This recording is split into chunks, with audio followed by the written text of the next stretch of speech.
Wherever you're watching from, welcome to the show. Now, to start with, what I'd love is to hear from you guys. I want to hear where you're watching from, and I want to know your name. So, please say hello in the comment thread and tell me what country you're watching from. I see Sleepwalker is with us. I see Zaza is with us. I see Jonas is with us. I see Pallavi here. I see Learn English with Mask Girl here. Welcome, guys. Welcome. Thanks for joining so early. Who else is with us? By the way, if you are watching from a Facebook group, we won't see your name. We'll just see Facebook user, which is fine, but that's why I'd love it if you told me your name. So Learn English with Mask Girl is from India. We have Sleepwalker from Russia. We have Zaza Zahara from Morocco. Welcome. We have LinkedIn user from Germany. Welcome. LinkedIn user from Germany. What is your name? I don't see it here. I just see LinkedIn user. We have Ana Maria here, and I think Ana Maria might be from Colombia. I'm not sure. We have Solomon from Ghana. We have Roni from Bangladesh. We have Yaya from Gambia. Great. Welcome to the show, guys. Thank you for joining me. I can't thank you enough for joining me, for taking time out of your busy day or evening, wherever you are in the country, to join me here. Okay, on LinkedIn we have Inga.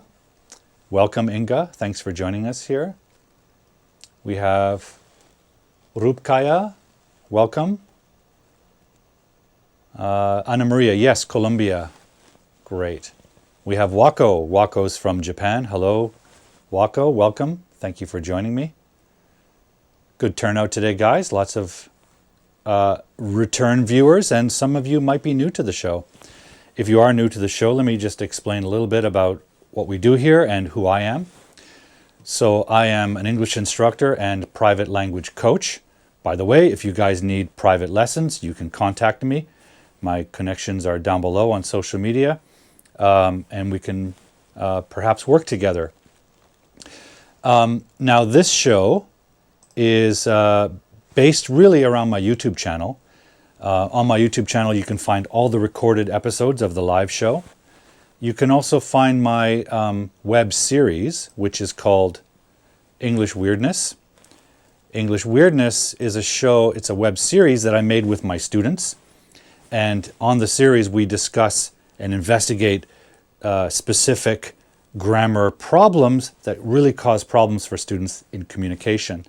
And we use little dramas, we have animations, and in-depth analysis of the grammar issues that cause us trouble. If you're interested in writing, guys, I also co-host a podcast, called The Trouble with Writing Podcast. I co-host this with my friends Phil and Pete, Peter, Paul, and Phil, and we discuss all kinds of topics related to writing. Now, you can find that on my YouTube channel as well, and Spotify in the audio and video versions. So please check that out. So that's a little bit about me. Of course, you can always find information about me on my main website, hardboiledenglish.com. There you can find connections to my video. You can find connections to merchandise products like the Grammar Detective coffee cup. We have Grammar Detective t-shirts, Hard-Boiled English t-shirts, all kinds of products there. And you can contact me if you want to work together privately. So that's a little bit about me. And about this show, basically, it's usually pretty simple. You ask me grammar questions, and I'll answer them right here on the board live. Now, sometimes I bring guests on. Today, there is no guest. Next week, I've got a very special guest, an English teacher from India. And he's going to share with us some of his journeys. But that's next week. This week, it's just your time, your questions. So what I'd love is for you to put your questions in the chat box, and I'll get to them as soon as I can. Did I miss saying hello to anyone?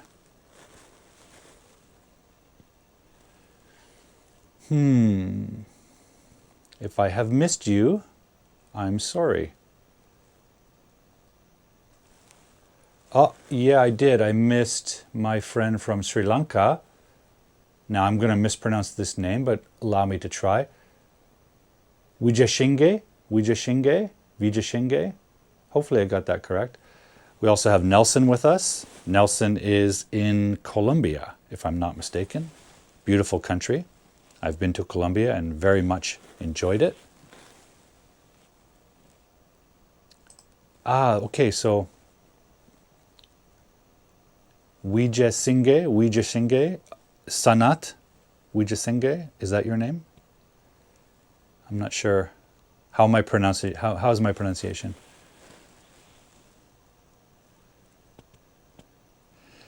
Good question, Sleepwalker. Some of them have YouTube channels, some of them do not. Some of them work at language schools, maybe in Canada or another country. All kinds of different educators have been on this show. But here's something you may not know. Not all of my guests are teachers. Some of them are students. I've had several of my own students and several other language students that are doing interesting things with their English. So I'm interested in meeting people involved with English language learning and teaching. So I try to get a wide variety of guests. One thing I think is really valuable when you guys see a learner on my show is that you get to hear their story and their challenges and struggles, which all language learners go through. So I want to share the idea that if that person can get their English developed to a high level, so can you. And that's one of the reasons I like to have student guests. Sanat Wijasinghe. Great, it's a lovely name. Now, I know a few expressions in Tamil. One of them I think is Nalawalka, which I think means how are you? I'm not sure. I had a Tamil speaking friend a long time ago. Nalawalka maybe means how are you or thank you. I can't remember. Perhaps you can clarify for me. Great. So guys, I want you to start thinking about your grammar questions, okay? And I have one already from Jonas, who started the show. Now, Jonas, I'm not exactly sure what your question is, so I need your help clarifying this.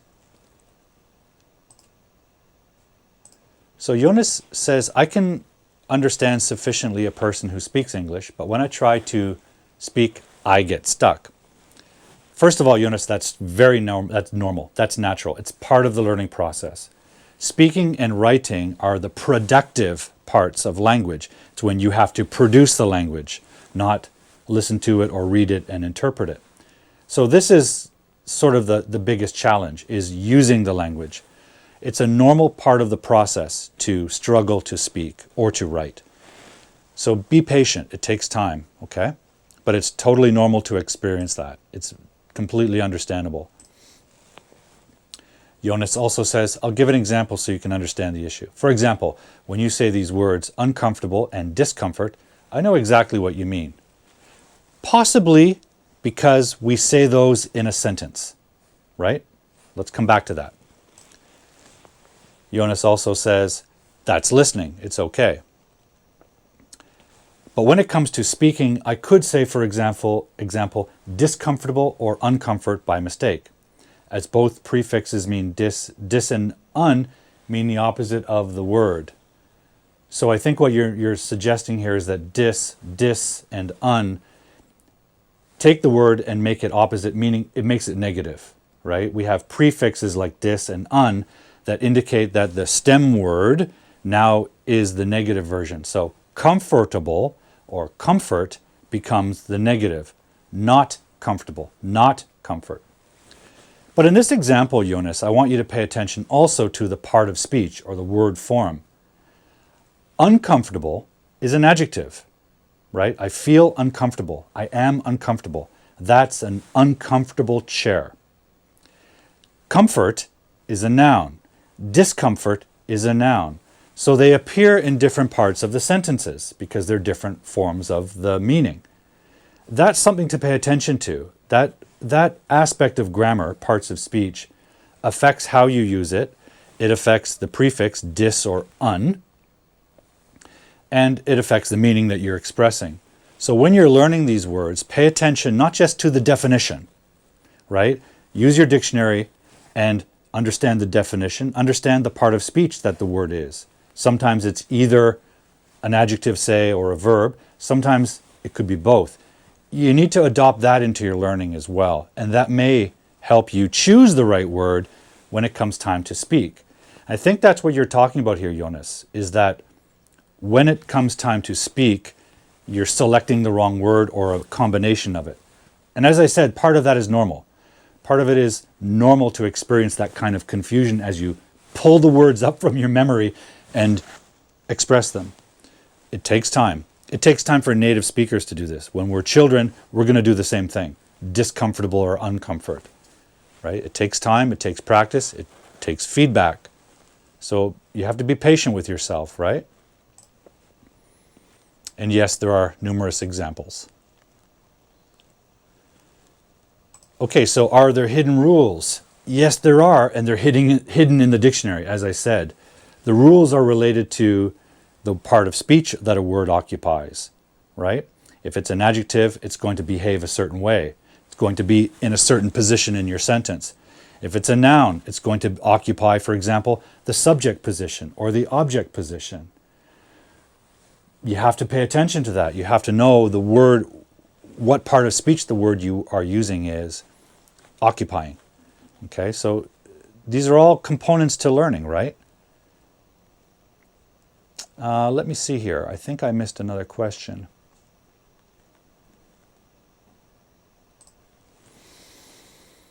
Hello, Paul. Hello, mates. I hope you're doing, missing a G there, doing well. Great. Yes, I'm doing very well, thank you. I just recorded, moments earlier, I recorded our newest episode of the Trouble with Writing podcast. As I said, if you're interested in learning tips about writing or hearing a really interesting discussion between me and my two co-hosts, both fantastic language coaches. One of them specializes in working with creative writers and content writers, and another specializes in working with journalists, and we share lots of writing tips for our learners. So check that out, Trouble with Writing podcast. We just recorded our latest episode, and I think it's going to be very insightful and helpful for you guys. Let me see. I think I missed a question. Oh, I want to say hello to Luza. Welcome, Luza. And Luza is in Colombia? Yeah, Colombia.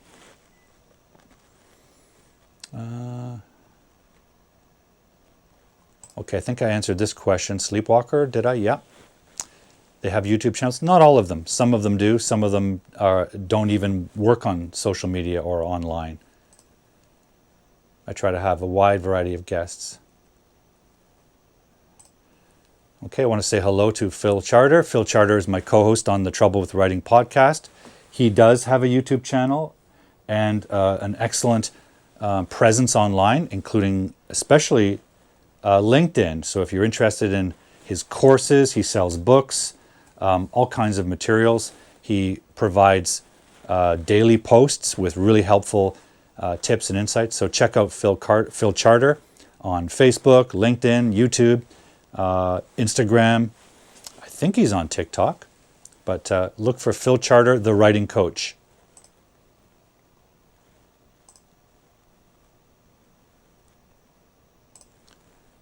Okay, and Phil has a grammar question.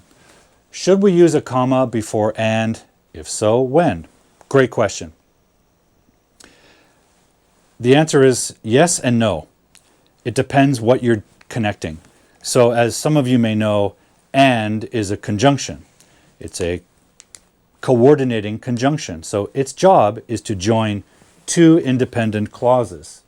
I think I have independent clauses here. Let's say independent clause, independent clause. So what the hell is an independent clause? Well, an independent clause has three elements. It has a subject and a verb, subject and a verb, but it's also a complete idea. It has to fit all three criteria. Subject, verb, and must form a complete idea. There are other things like dependent clauses that have a subject and a verb, but they don't communicate a complete idea. So let me just get out of this costume and we'll have a look at this. We'll break it down. And in the middle here, we're going to put our conjunctions. Okay, and these are words like for, and, nor, but, or, yet, and so. They connect independent clause with an independent clause. So let me give you an example. I run. Now, this is a very simple clause. I run. It's my hobby. It's also a complete idea. So it's very small and simple, but it is complete. So let's make something a little more complex. I eat pizza. So here we're going to put an object as well. Okay, that's a complete idea. I eat pizza. Let's make another independent clause. For example,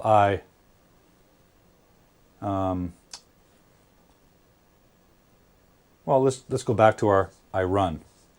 So I run, that's my exercise, and I eat pizza, that's my dining hobby. Okay, now normally these would be two separate sentences. Full stop, period, period. But if we want to connect them into one larger idea, we can do so using conjunctions. So for example, let's use and. I want to connect two ideas. I eat pizza and I run. Those are two things that I do often. Okay? In this case, we want a comma. We want a comma because we are connecting two distinct ideas. They're separate grammatically and they're separate semantically, which means they express different meanings, different ideas. But we want to connect them into one large idea, which is, I eat pizza, but don't worry, I don't get fat because I run.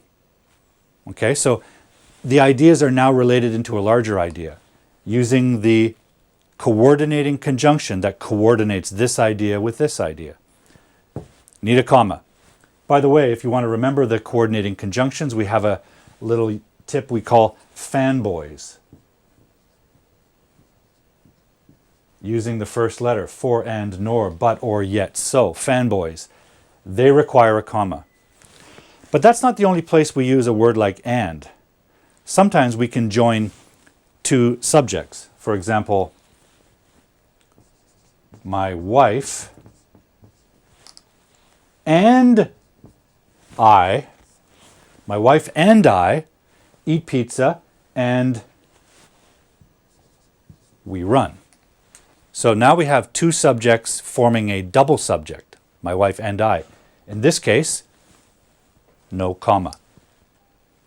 Now, we could also have a double object. My wife and I eat pizza and sushi. Pizza and sushi, comma, and we run. So we have a double subject and a double object. No comma. And so on. You could even have two verbs. We eat and cook pizza. Let's say eat, running out of room here.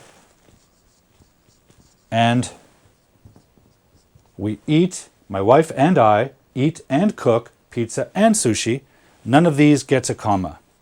So in answer to your question, Phil, and there are some other uses and other variations here, but the answer to the question is yes, we put a comma in front of and if it's operating as a coordinating conjunction joining independent clause and independent clause.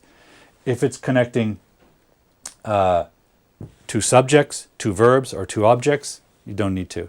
And that also goes for things like phrases, prepositional phrases, like we run in the park and on the grass. Prepositional phrases of location. In the park and on the grass. you don't need a comma there either. Okay?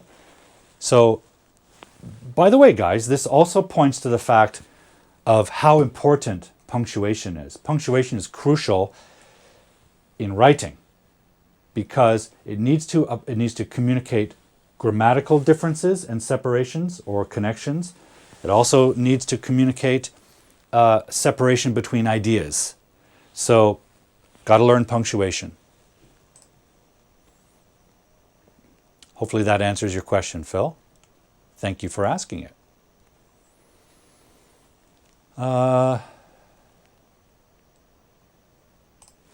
Okay, so I'm going to erase the board. And we have a new question here from Nelson.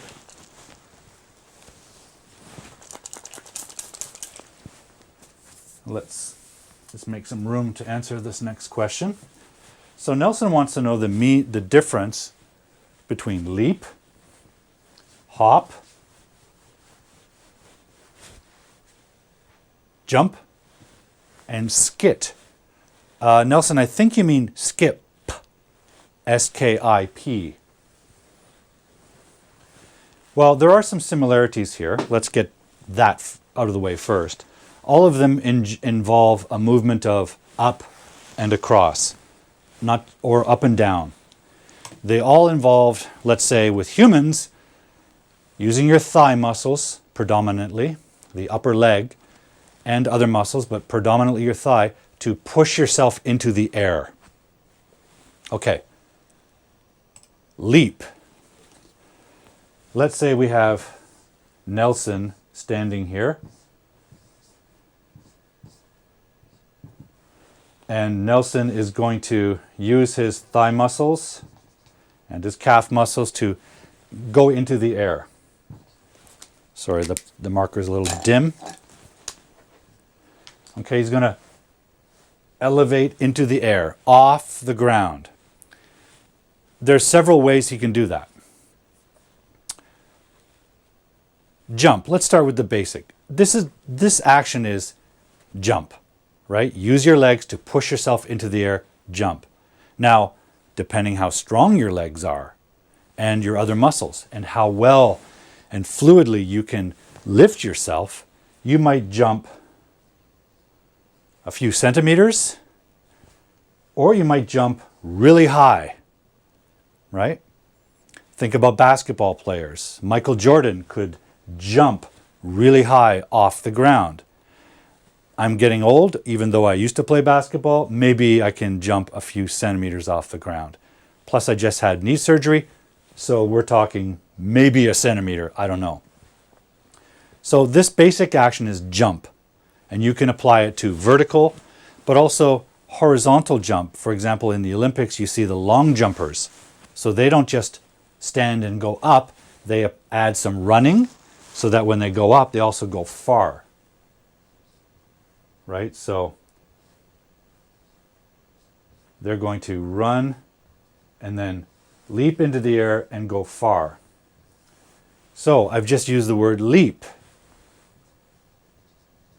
Leap and jump are basically the same, but leap implies higher and farther movement. So let's say, yeah, I could jump. Right? I could jump. Michael Jordan could leap.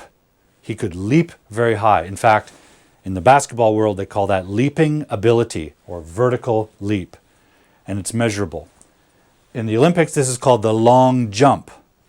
So leap and jump are basically the same, but leap maybe implies a little further, a little farther movement or a little higher jump. Okay. Hop. Hop is also a kind of jump, but hop sort of implies one leg. Right? So hopping on one leg. It might also imply a smaller distance from the ground. So maybe down here is like a hop.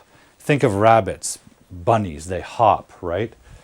My grammar bunny assistant here might hop, right? Little short, staccato, bouncy movements, hop.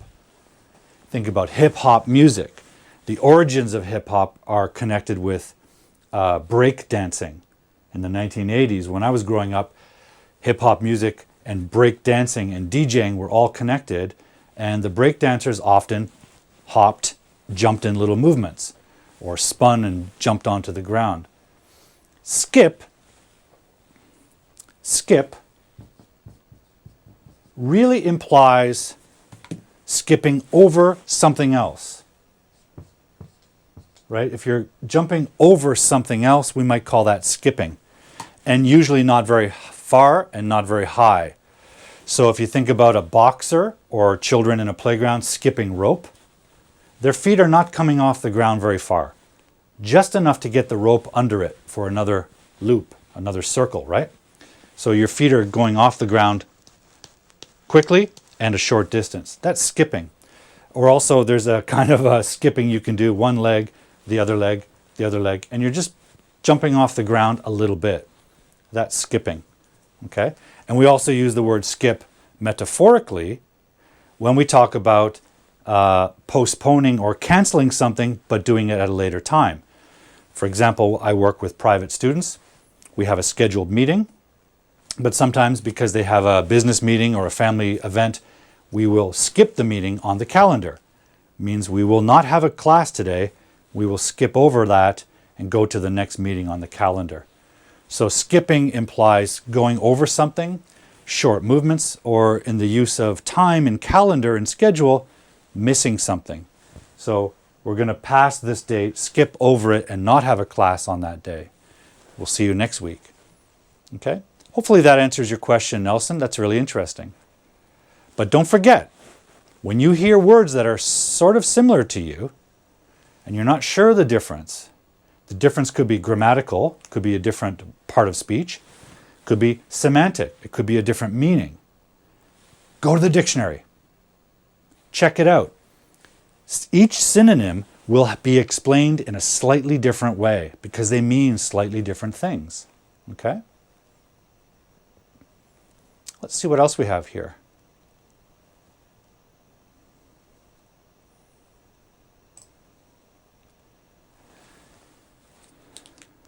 Okay.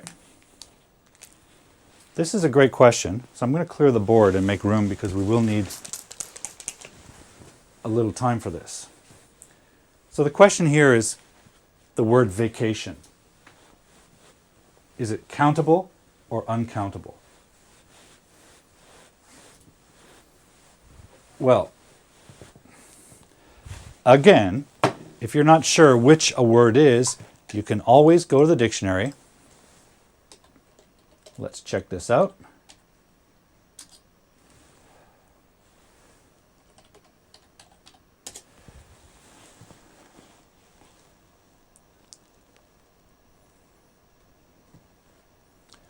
So in English, vacation can be a noun, countable noun. You can have one vacation. You can have two vacations. It can also be used as a verb, right? You can vacation in Canada, right? It can also be used as an adverb or a prepositional phrase like this.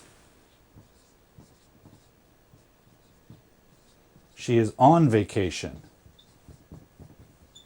So this is a compliment, right? This is telling us about where she is. It's not really a place, it's a circumstance. So it's kind of adverbial because it's kind of describing her state of being at a particular time. So one way to find out if a word is countable or not is just check the dictionary. It will always say C/, or N. Countable, non-countable, or even a U, uncountable.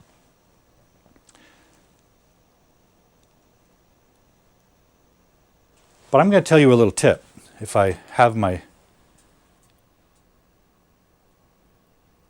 I think I do not have... Oh, maybe I do. Yes, I do. Okay. First of all, countability is only related to nouns. So that's where we start.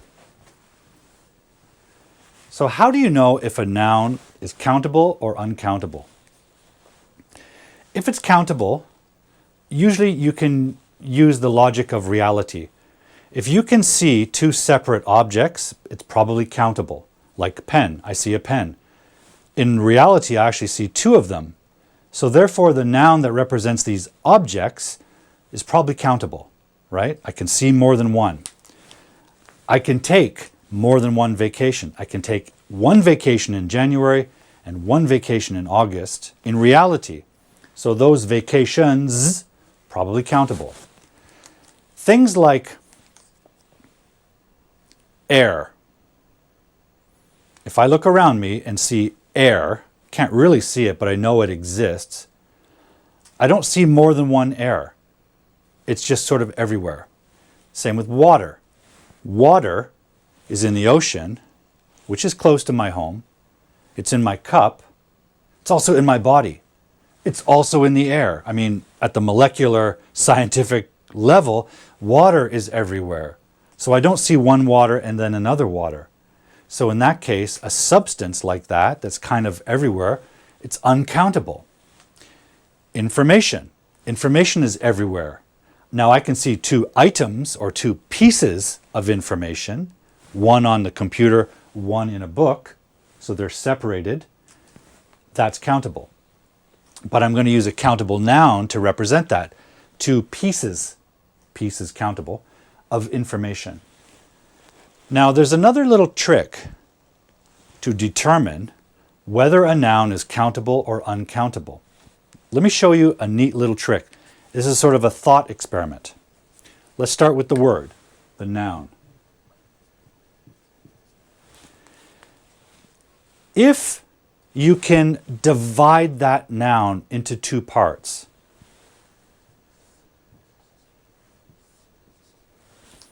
and the parts are the same. So,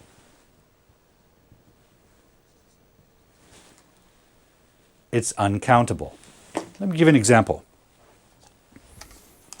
Here I have a water bottle.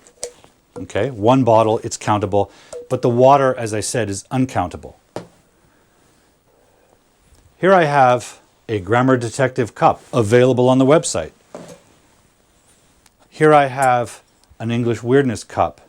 So according to my logic, the Hard-Boiled English Live English Weirdness cup and the Grammar Detective cup, they're clearly two different objects in reality, right? So cups are countable. We can see that they're countable. I can see more than one. But as I said, water is everywhere, including on my skin, in my body, in the air, in the nearby ocean. But the water I'm talking about here is contained and separated by a bottle. So we have some water. Let's see if it is divisible. Let's pour some water in here and some in here. So we're taking water and we're dividing it. Now the big question is, what do we have? What's in this cup? Well, in cup number 1, we have water. What's in this cup? We have water still. That's interesting, right? We took water and we divided it, and we still have water and water. Let's put that on the board. Noun, water. We divided it, and we had water in one cup. In the other cup, we still had water.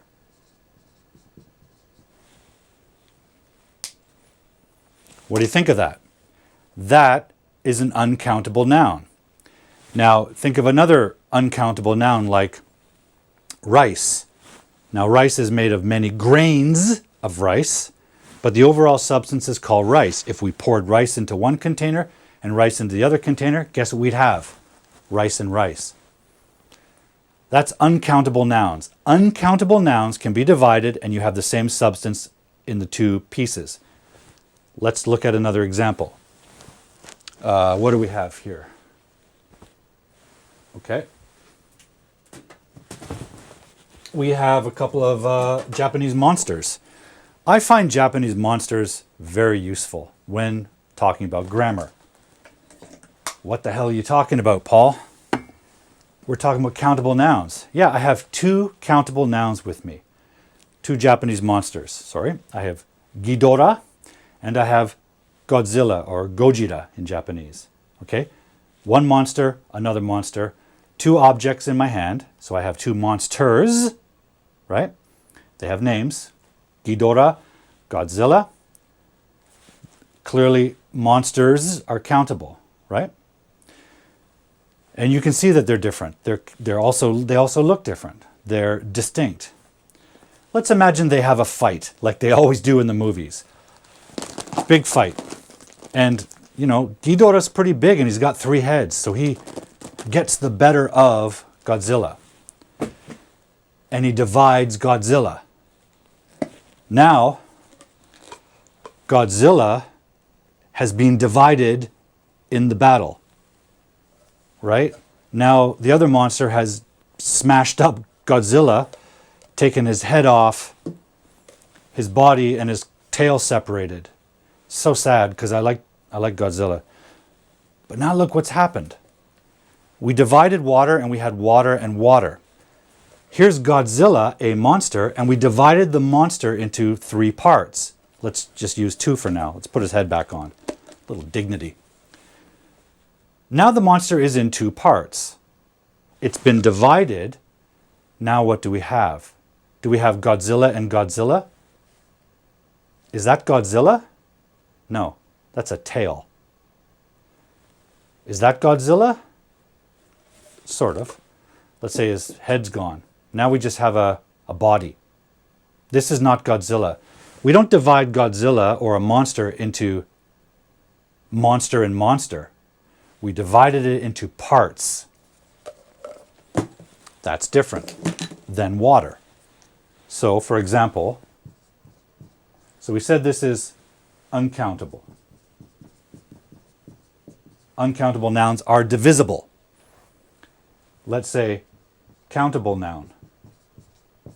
In this example, we said monster. And we tried to divide our monster. Poor guy. Poor Godzilla. We divided it and we didn't have monster and monster anymore. Now we had tail and body.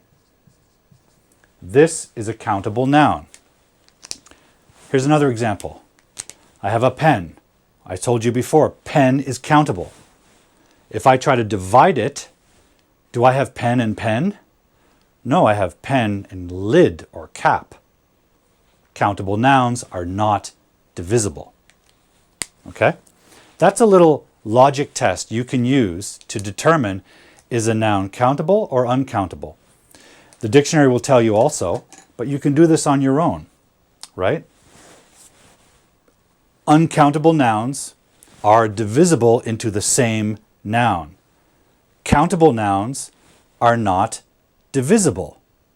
When you break them down, you have different, distinct parts. What's another example? Well, I have a bottle. Bottle is countable because you can have more than one bottle. I could have 3 bottles.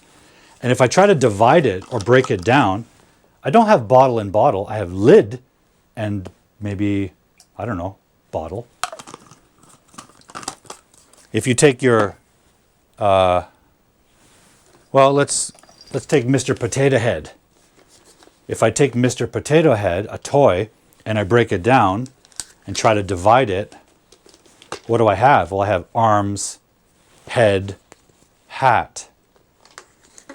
You just end up breaking a countable noun, breaking it down into other countable nouns. So that's a little trick you can do to determine if a noun is uncountable or countable, right?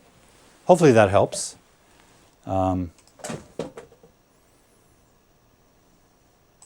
Here's a good question. Yeah, this is a great question.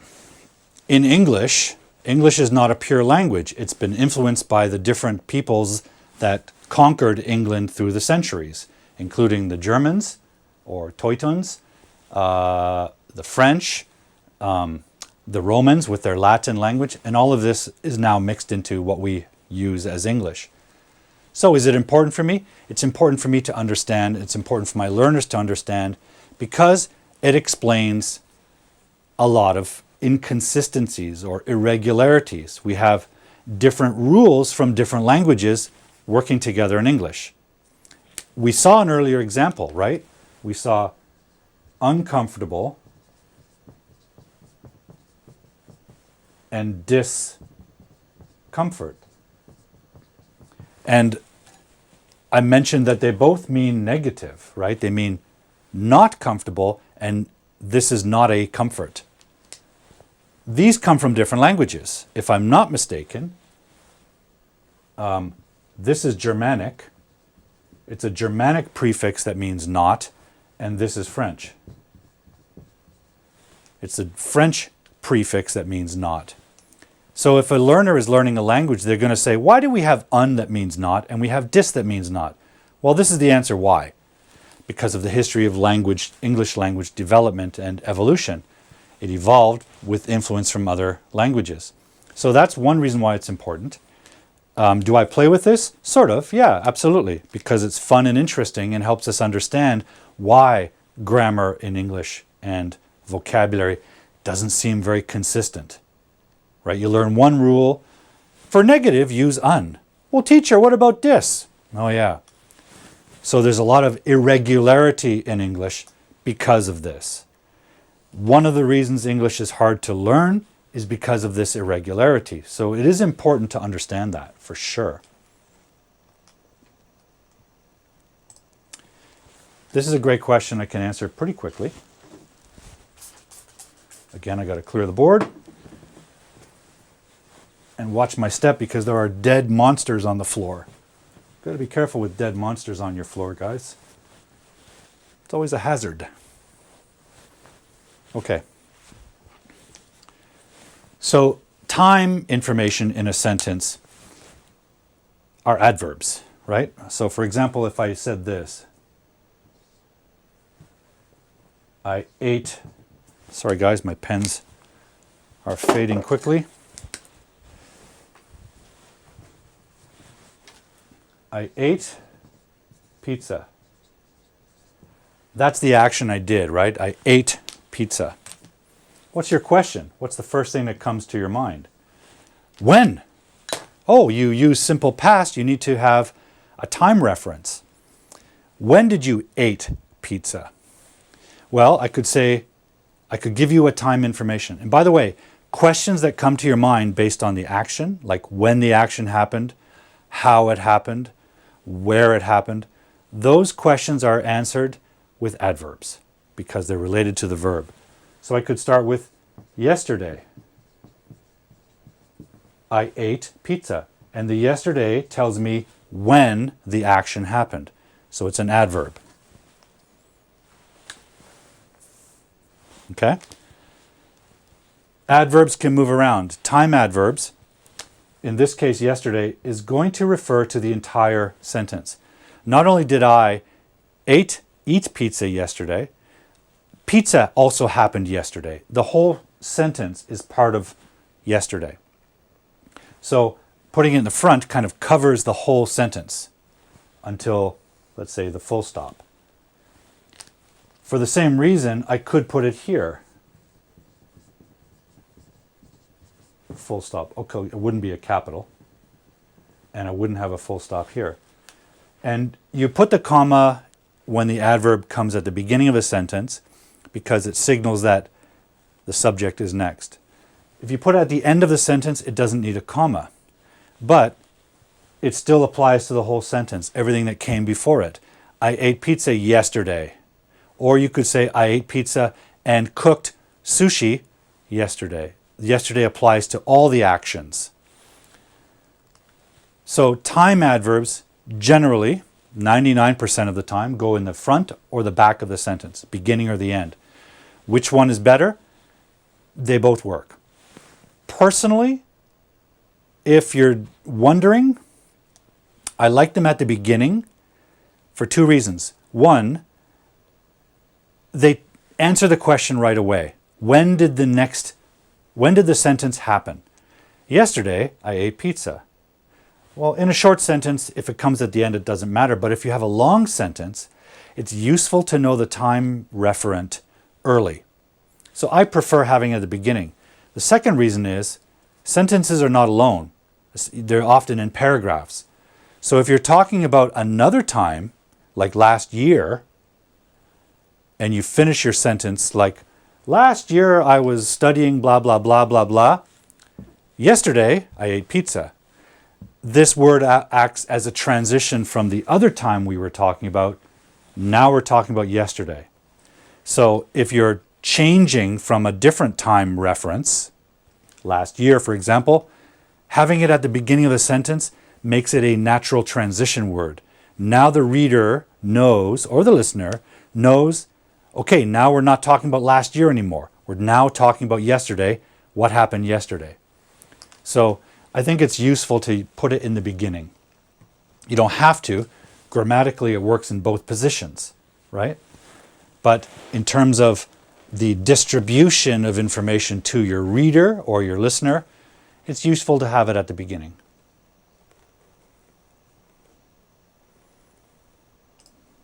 Now, guys,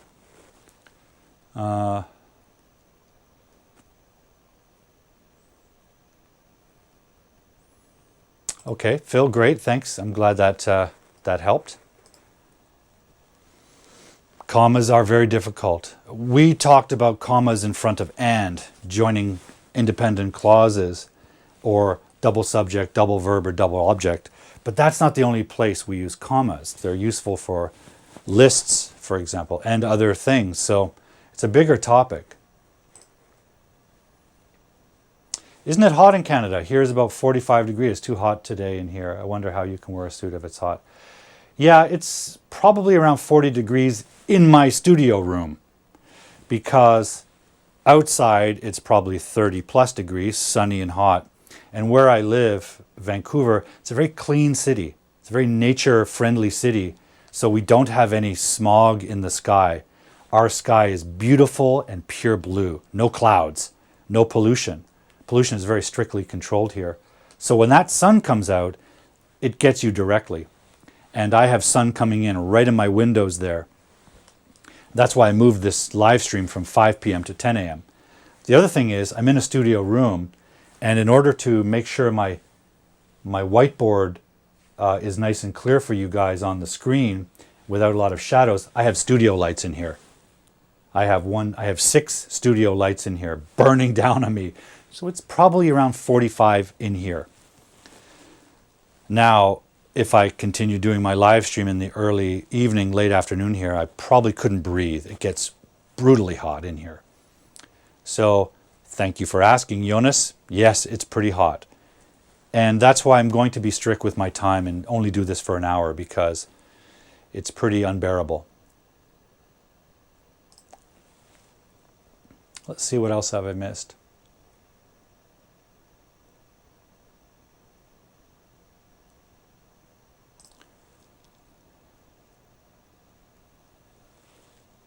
Okay, I think you're thinking of a different expression. It's a phrasal expression. Put up with something, right? I put up with the heat.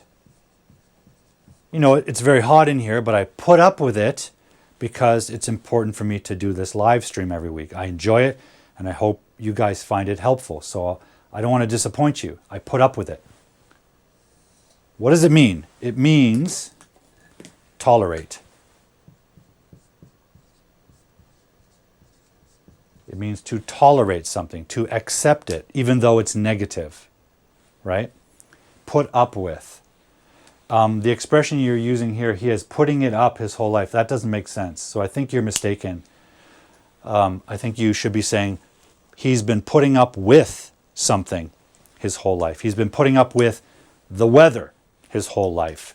He's been putting up with his, I don't know, his crazy friend. He's been putting up with whatever is kind of outside your control, but you have to accept it.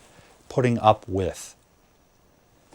And by the way, that also tells us why prepositions are important.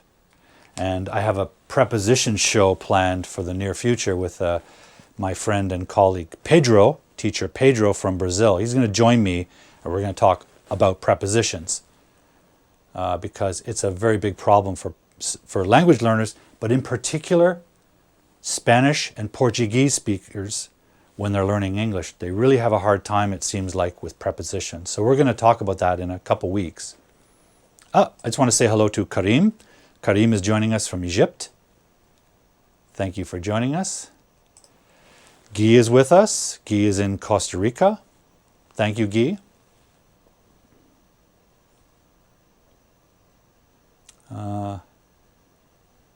Now, guys, I see a couple other questions here, but I'm about to run out of time. So we have a question here about conditionals. Yeah, a lot of people use conditionals badly.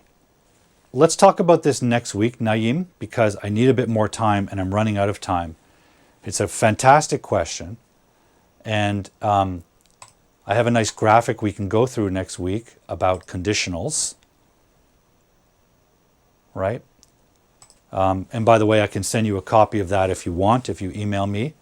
My email address is hardboiledenglish6@gmail.com. I'll send you a copy of that document and we can review conditionals next week. It just requires a bit of time. And pretty soon I have to get out of here because I'm going to melt.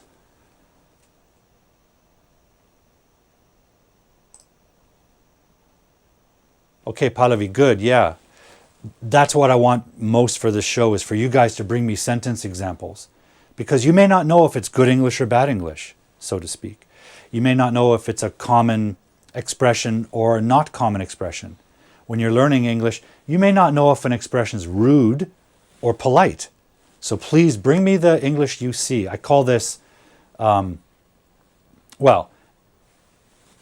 you bring me examples, I think we can break it down and understand what's happening in the sentence better than if you ask me to explain a rule to you, for example. Right? So next week we'll talk about conditionals. And yeah, okay, great. Well, guys, I think I better say goodnight because it's starting to get unbearably hot in here. It's starting to get very uncomfortable. I'm experiencing a lot of discomfort. Okay? So let's end here, guys. If you haven't already, please subscribe to the YouTube channel. If you haven't seen the YouTube channel, go to The Grammar Detective on YouTube, and you can see the recording of this episode and all the other episodes. You can find my podcast with Teacher Phil. You can find my English Weirdness series, right? Podcast, English Weirdness, the long form grammar series. You can find all the episodes of Hardboiled English Live. Boom. Okay? YouTube channel is where everything is centered. And I think it's also the best place to watch this show because it's got the nicest quality image. And yes, guys, here's another thing. Please share this with your friends. I want more people to join us and participate. So please share these videos with your friends on your social media network. Encourage them to watch also. Bring their questions. The more questions we have, the more participants we have, the better this is. Okay? So I'm going to say good night, good morning, good afternoon, whatever it is, wherever you are. Hopefully you're comfortable. Hopefully you are staying safe. Thank you for joining me today. Thank you for taking time out of your day to participate in this live stream. It means a lot to me that you join. It means a lot to me that you participate and ask questions and share your ideas with each other. This is awesome. This is how you learn a language. Remember, guys, a lot of us are in countries where we don't get to practice our new language. That makes it a big challenge. So the more interaction we have, the more you guys learn. Okay? The more questions you have, the better you'll understand English. The more we analyze examples, the better you'll understand English. So between now and next week's show, listen carefully to what you hear. Notice what you read in English and write it down and bring it to the show. Bring me your grammar questions, okay? Bring me your example of strange sentences. All of that is what I love to do, and all of that I believe will help you guys develop your English skill, okay? So, thank you very much for joining me today. Until the next time I see you, next Friday, 10 a.m. Pacific time, I want you to stay healthy, take care, keep learning, and as always, guys, stay cool. Thanks for watching tonight's show. If you have an English grammar question, an English mystery, contact me on social media and send me a video of you asking the question. I'll investigate it on a future show. And don't forget to subscribe to the channel and hit the bell button to get all the updates about videos and events. If you're feeling generous, you can also donate to the production costs of the show at Patreon or Buy Me a Coffee. Finally, until the next time I see you on Hardboiled English Live, I want you to keep learning English. Stay healthy and stay cool.